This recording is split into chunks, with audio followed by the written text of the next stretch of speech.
मैं करण शर्मा अपनी सहयोगी स्वाति के साथ में आपका एक बार फिर से स्वागत करता हूं। संतों की बदनामी आखिर क्यों? संतों की बदनामी यानी देश और धर्म में बंटवारा यानी राजनीति को सहारा।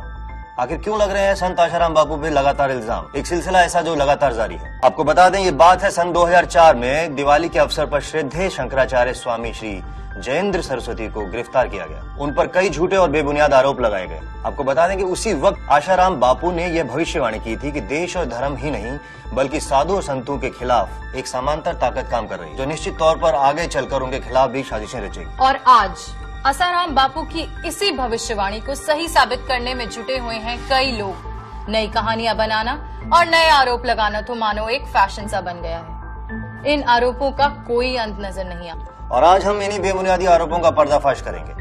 20 अगस्त 2013 को उत्तर प्रदेश की एक लड़की द्वारा आशाराम बापू पर छेड़खानी का बड़ा आरोप लगाया गया। दिल्ली में दर्ज एफआईआर में लड़की ने यह कहा कि बापूजी ने उन्हें कमरे में बुलाकर लगभग 1.5 घंटे तक उनके साथ छेड़खानी की। यह भी धमकी दी गई कि वह अपने माँ बाप को कुछ न बताएं। और आपको बता दें कि ये लड़की उत्तर प्रदेश की थी जो पढ़ रही थी मध्य प्रदेश के छिंदवाड़ा इलाके में, और एक घटना जोधपुर की बताई जा रही है। फिर एफआईआर दिल्ली में क्यों? इस अहम मुद्दे पर कभी गौर नहीं किया गया और एफआईआर दर्ज करने के लिए 5 दिन का इंतजार क्यों? और हम दर्शकों को ये भी बता दें कि एफआईआर में कहीं भी बलात्कार जैसे दुष्कर्म का उल्लेख नहीं किया गया था। लेकिन क्या मीडिया ने इसे जिम्मेदारी से प्रस्तुत किया? छानबीन शुरू होने के पूर्व ही कुछ न्यूज चैनल्स ने आरोप तक तय कर दिए और सीधी गिरफ्तारी की मांग कर डाली। बार बार यह दर्शाया जा रहा था कि बापूजी पर बलात्कार का आरोप लगाया है। 26 अगस्त 2013 को जोधपुर के डीसीपी अजय लांबा ने प्रेस कॉन्फ्रेंस में यह साफ बताया कि एफआईआर में कहीं भी ऐसे दुष्कर्म का उल्लेख ही नहीं है। वेरी फर्स्ट डे से हम ये कह रहे हैं कि 376 का न कोई मेडिकल एविडेंस है, न कोई पीड़िता ने आरोप लगाया है। रही बात छेड़खानी की, लड़की की मां कमरे के बाहर बैठी थी। एफआईआर में लड़की ने यह कहा कि वह कमरे में चिल्लाने लगी और ऐसा करते ही उसका मुंह बंद कर दिया गया। बड़ी ताज्जुब की बात है कि मां को चिल्लाने की आवाज सुनाई नहीं दी। 1.5 घंटे तक जिस लड़की का यौन शोषण हुआ हो, ऐसी लड़की जब अपनी मां के सामने आती है तो क्या मां को उसके हालात देखकर उसके मन में आशंका नहीं होगी? ऐसा होने पर कोई चुपचाप कैसे सो सकता है? और क्या यह संभव है कि ऐसी घटना घटने के अगले ही दिन सुबह वही लड़की किसान के बच्चों के साथ खेले और खुशी खुशी उन्हें 200 रुपए भी दे दे? आज्ञा भी ली थी, फिर हमारे साथ में इधर आए, खाना खाया और हंस मिल के बच्ची एकदम अपने पिताजी के साथ हंस मिल के बातचीत कर रही थी। और मेरे लड़के और लड़की को उन्होंने पैसे दिए, 100 रुपए भी दिए। फिर मेरा चचेरा भाई उनको रेलवे तक ड्रॉप करके भी आया। लोगों को यह भी दर्शाया गया कि मेडिकल जांच से बलात्कार की पुष्टि हो गई है, जबकि जोधपुर के डीसीपी अजय लांबा ने साफ बताया है कि मेडिकल रिपोर्ट में 376 के आरोप के पक्ष में कोई एविडेंस नहीं है। हम बार बार ये कह रहे हैं कि मेडिकल रिपोर्ट जो दिल्ली से आई है हमारे पास, मेडिकल रिपोर्ट में भी किसी भी तरह से 376 के आरोप के पक्ष में कोई एविडेंस नहीं है।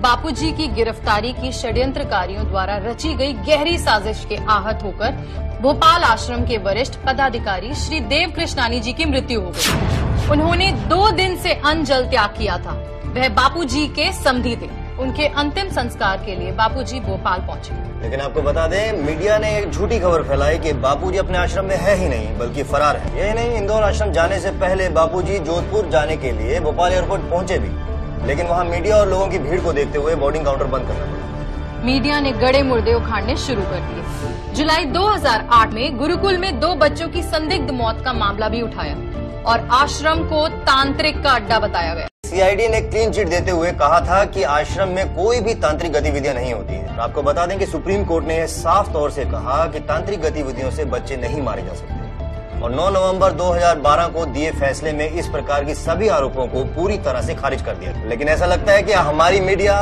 देश के सर्वोच्च न्यायालय से भी बढ़कर। मीडिया ने आरोप लगाने वाली लड़की की सहेली से बात की। उसने जो बात मीडिया से कही उसे मीडिया ने लोगों तक पहुंचाना जरूरी नहीं समझा। अधिकांश मीडिया द्वारा पूज्य बापूजी के चरित्र के साथ चीड़-फाड़ की साजिश की गई। यह बताया गया कि सरकारी वकील ने बापूजी की मेडिकल रिपोर्ट पेश की, जिसके मुताबिक बापूजी को यौन शोषण से संबंध रखने वाली बीमारी है। आरोप लगाने वाली लड़की के वकील ने कोर्ट में कही गई बातों पर स्पष्टीकरण करते हुए कहा कि जिनके ऊपर ऐसे आरोप लगते हैं उन्हें पीडियोफिलिया हो सकता है, लेकिन उन्होंने ऐसा कहा नहीं था कि बापूजी को पीडियोफिलिया है। लेकिन हमारे मीडिया की माने तो उन्होंने तो तय ही कर लिया था कि बापूजी को पीडियोफिलिया है।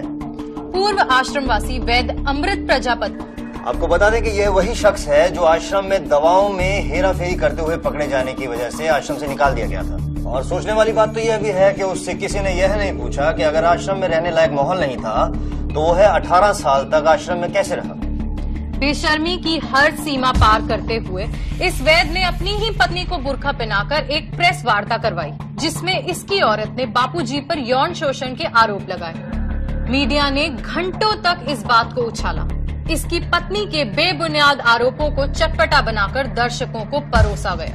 और 4 महीने बाद जब न्यायाधीश DK त्रिवेदी जांच आयोग में हुई विशेष पूछताछ में जब यह बात झूठी साबित हो गई तो किसी मीडिया ने यह बात अपने दर्शकों तक पहुंचाने की जहमत तक नहीं उठाई। आरोपों का सिलसिला मानो जैसे रुकने का नाम ही न लगा। अमृत वैद्य ने लगाया और एक आरोप कि बापूजी अफीम खाते हैं, लेकिन बापूजी की मेडिकल रिपोर्ट में अफीम खाने की कोई भी बात सामने नहीं आई है। छिंदवाड़ा गुरुकुल में 20 लड़कियों की आत्महत्या के बेबुनियाद आरोप लगाए। आज तक गुरुकुल में किसी छात्रा ने आत्महत्या की ही नहीं।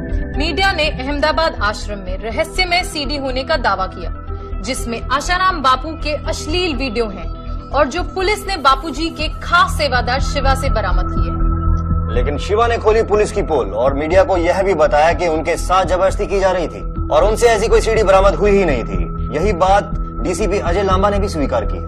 आश्रम से भागे हुए राजू चांडक ने दिसंबर 2009 को अपने शरीर पर गोली सेट करवा ली और गोली चलाने के आरोप आश्रमवासी गजानन पर लगाए। जांच में यह आरोप झूठे साबित हुए। आपको बता दें कि ये वही राजू चांडक है जो एक स्टिंग ऑपरेशन में एक लड़की को आशाराम बापू के खिलाफ रेप का आरोप लगाने के लिए 5 लाख रुपए देने को राजी होते हुए नजर आए। जो 5 ट्रस्टी उसमें आशाराम मर गया, कहीं चला गया, सुरेश कहीं अलग बैठा है, कोई अलग बैठा हुआ कोई आदमी है नहीं जो ट्रस्ट की लिस्ट में था, तो क्या करोगे आप? पूरा हो जाएगा। और एक पूर्व आश्रमवासी महेंद्र चावला ने भी यह आरोप लगाए कि आश्रम में तांत्रिक गतिविधियां होती। उसकी विकृत मानसिकता के चलते उसे आश्रम से निकाल दिया गया। बापूजी के ठीक जमानत के पूर्व साजिशकर्ताओं ने सूरत में 2 बहनों से फिर से बलात्कार का ढोंग रचाकर बापूजी के साथ उनके पूरे परिवार को लपेट में ली। बापूजी की बेटी भारती देवी ने कहा कि कोई पत्नी अपनी पति के लिए और कोई बहन अपने भाई के लिए ऐसे दुष्कर्म भला कैसे कर सकती है, और ये आरोप ही लज्जास्पद है, संभव ही नहीं। सब झूठे ही आरोप है उसके, मेरे को उसके आचरण पे और संयम पे। संयम है उसके संग से बहुत ही लड़कियां संयमी हो जाती है और मेरे को पूरा विश्वास है कि वो ऐसा कुछ नहीं है उसमें। मीडिया ने यह संगीन आरोप भी लगाया कि बापूजी की राजधार शिल्पी फरार है। ब्रिजमोहन गुप्ता उर्फ भोलानंद ने यह आरोप लगाया कि जम्मू आश्रम में बच्चों को दफन किया जाता है और आश्रम में तंत्र मंत्र की विद्या होती है। इस पूरे मामले का खुलासा किया सेवादार विक्की ने, जिन्होंने भोलानंद के साथ हुई बातचीत की एक फोन कॉल रिकॉर्ड कर ली थी और वही रिकॉर्डिंग पुलिस के सामने पेश की। पुलिस द्वारा किए गए छानबीन से पता चला कि यह आरोप गलत है और बापूजी के आश्रम को ऐसे दर्शाया गया जैसे आश्रम नहीं अय्याशी का अड्डा हो। लोगों में आक्रोश पैदा करने की कोशिश की गई। कई सालों तक जमीन पर कब्जे करने और आश्रम को सील करने की बात की गई और कुछ आश्रम की बाउंड्रीज हटाई गई और लोगों को यह बताया गया कि आश्रम पूरी तरह से तोड़ दिए गए। मीडिया ने दावा किया कि अहमदाबाद आश्रम में पुलिस ने छापा मारा, जबकि DCP अजय लांबा ने प्रेस कॉन्फ्रेंस में यह साफ बताया है कि कोई छापा नहीं मारा गया। मीडिया में उछाला गया कि आरोप लगाने वाली लड़की के पिता ने यह बताया है कि आश्रम की ओर से धमकी वाली ऑडियो उनके पास है। लड़की की पक्ष की ओर से ना ही ऐसी कोई शिकायत दर्ज हुई है और ना ही पुलिस को कोई ऐसी ऑडियो मिली। ऐसा दुष्प्रचार किया गया कि बापूजी के समर्थकों ने गुंडागर्दी की। हम आपसे पूछना चाहते हैं कि एक लोकतंत्र देश में अपनी मांगों को सामने लाने के लिए या भारत में अपने सबसे प्रिय संत को समर्थन दिखाने के लिए एक शांतिपूर्वक धरना देना भी क्या गुनाह है? और तो और कई जगहों पर निर्दोष समर्थकों को बड़ी बेरहमी से पिटा। लाठीचार्ज हो गया यहाँ पर जोधपुर जेल के बाहर। जोधपुर जेल के बाहर लाठीचार्ज हो रहा है। और सिलसिला सिर्फ आशाराम बापू तक सीमित नहीं है। संत नित्यानंद स्वामी, बाबा रामदेव, बाबा राम रहीम, संत कृपालू जी महाराज और स्वामी नारायण के संत प्रमुख स्वामी, इन सभी संतों पर किसी न किसी का आरोप लगाकर उन्हें बदनाम किया गया। यह लोगों को गुमराह करने की गंदी साजिश है। और तो और मेरठ के एक परिवार ने आश्रम पर यह भी इल्जाम लगाया है कि उनका पूरा परिवार गायब कर दिया गया। लेकिन फिर बापू और बापू के आश्रम को क्लीन चिट दे दी गई। डिवाइड एंड रूल, बांटो और राज करो। पहले अंग्रेजों ने इस भारत देश पर इस नीति का बड़ी सफलता के साथ उपकरण किया और अब देश में हिंदुत्व के दुश्मनी से अपना रहे हैं। हिंदुत्व को नष्ट करने की साजिश स्पष्ट रूप से दिखाई पड़ रही है। हम आपसे विनती करते हैं कि ऐसी साजिश और हमारे देश और संस्कृति के खिलाफ रचाए गए इन षड्यंत्रों का आप शिकार ना बने और सिर्फ सच को देखें और सच का साथ दें।